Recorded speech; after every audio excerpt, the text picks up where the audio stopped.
इस महान कार्यक्रम के आयोजक गण, आगंतुक अतिथिगण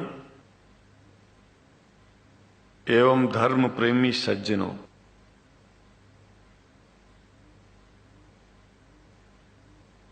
भगवान की जब कृपा होती है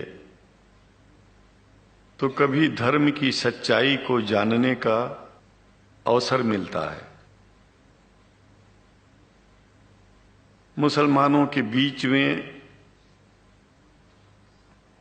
लगातार कई वर्षों से हम जा रहे हैं और भारतवर्ष में एक नई प्रथा का प्रारंभ किया मैंने कि जब जगत गुरु शंकराचार्य भी मुसलमानों के बीच में जाकर के उनके प्रेम को समझ सके और इस्लाम की सच्चाई को जान करके इस्लाम को सारी दुनिया में एक इंसानियत का सबसे बड़ा पाठ सिखाने वाला धर्म मानने के लिए लोगों को समझावे।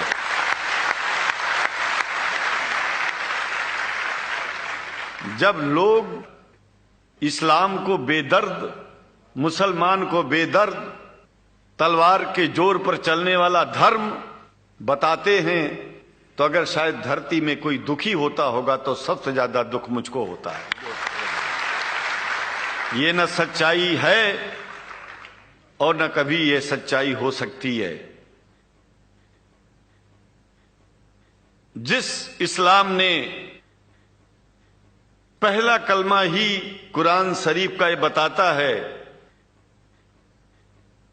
कि नहीं है इबादत के काबिल सिवाय परमात्मा के और कोई, ला इलाहा इल्लल्लाह मोहम्मद रसूल अल्लाह।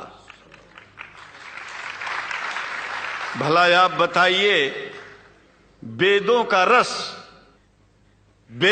रस निचोड़ करके मोहम्मद साहब ने परमात्मा की इबादत करके परमात्मा के पैगाम को एक ही कलमे में दे दिया। इससे बड़ा ग्रंथ दुनिया में और क्या हो सकता है। अगर कुरान के पहले कलमे को ही पढ़ करके हिंदू अपने धर्म का पालन करना चाहे तो उससे बड़ा धर्मात्मा शायद कोई नहीं होगा। कुरान को हमने गहराइयों में जा करके तो नहीं अनुभव किया, लेकिन कुरान के मानने वालों के हृदय की गहराइयों में जाके देखा कि अगर इस्लाम को पूरी दुनिया अगर स्वीकार कर ले तो इसमें कोई बुराई नहीं है। इस्लाम परमात्मा के द्वारा बताया गया सिद्धांत है। इस्लाम किसी व्यक्ति का अपना नियम नहीं है, अपना सिद्धांत नहीं है। कुछ लोग भेदभाव पैदा करने के लिए इस धरती पर मुसलमानों को बेदर्द कह देते हैं, इस्लाम को बुरा कह देते हैं। मैं कहता हूं उनसे बुरा इस दुनिया में कोई नहीं है। वो शैतान के बच्चे हैं, खुदा के बच्चे नहीं हैं।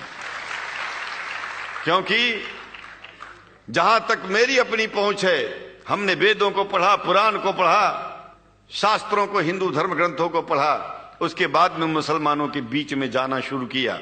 हमने मुसलमानों से हाथ मिलाया तो हमारा विरोध किया गया। ये अंडा खाने वालों से हाथ मिलाते हैं, शंकराचार्य कैसे हैं? अरे हमने कहा कि तुम्हारी समझ में नहीं आ रहा है। वो 5 बार इबादत कर लेते हैं खुदा की, तुम घास खाते हो और एक बार भी इबादत नहीं करते हो, तो तुमसे बड़ा अधर्मी दुनिया में कौन है? तुम अपने अधर्म को देखो। किसी के पवित्रता के सिद्धांतों का विरोध करना पहला अधर्म है। आप क्या खाते हैं, कैसे रहते हैं, अगर हमें आप दुखी नहीं करते हैं तो आपसे बड़ा इंसान दुनिया में कोई नहीं है। हम घास खाएं और आपके दिल को चोट पहुंचाएं तो हमसे बड़ा अधर्मी कोई नहीं है दुनिया में। कहने का तात्पर्य सिर्फ एक है कि मैंने ये अनुभव किया है कि ये मैं एक बात जो मैंने देखा है, आप लोगों से जो प्रेम मुझे मिलता है, लोग पूछते हैं कि आप मुसलमानों में क्यों जाते हो, आप तो शंकराचार्य हो। हमने कहा कि भाई मुसलमानों से पूछो कि हमसे इतना प्रेम क्यों करते हैं। वो हमसे जो प्रेम करेगा हम तो जाएंगे। कहा फिर क्या हम प्रेम नहीं करते क्या? हमने कहा कि हम तो तुम्हारे बीच में पैदा हुए और तुम मुसलमानों से प्रेम नहीं करते, इसलिए हम तुमसे प्रेम नहीं करते। मैं आप लोगों के बीच में आकर के एक बात बताता हूं। कुछ समय से हिंदू धर्म के नाम पर कुछ संस्थाएं हिंदू मुसलमानों में भेद पैदा करने के लिए कुछ ऐसा कार्य किया जिसकी वजह से आम हिंदू, सीधा साधा हिंदू बेचारा जान ही नहीं पाता है इस्लाम क्या है और सनातन धर्म क्या है। सनातन धर्म और इस्लाम में कोई भेद नहीं है और हिंदू धर्म तो कोई धर्म ही नहीं है। सनातन धर्म धर्म है और शायद जो संस्कृत का सनातन शब्द है, अगर किसी भाषा में उसको इस्लाम कहा जाए तो कोई बुरी बात नहीं है। इस्लाम और सनातन में कोई भेद नहीं है, क्योंकि परमात्मा एक है, परमात्मा सबका है। ये संदेश ऋषियों मुनियों ने दिया और यही संदेश परमात्मा का भेजा हुआ संदेश स्वयं हमारे मोहम्मद साहब ने इस पैगाम को हमको दिया। तो हम भेदभाव क्यों करें? यहां पर भारत का मुसलमान, एक बात बिल्कुल मैं स्पष्ट बता रहा हूं आपसे, अगर भारत का मुसलमान सो गया तो भारत सो जाएगा। इसलिए भारत को जगाना है तो मुसलमानों को जागते रहना पड़ेगा। भारत जाग जाएगा, पूरी दुनिया जाग जाएगी।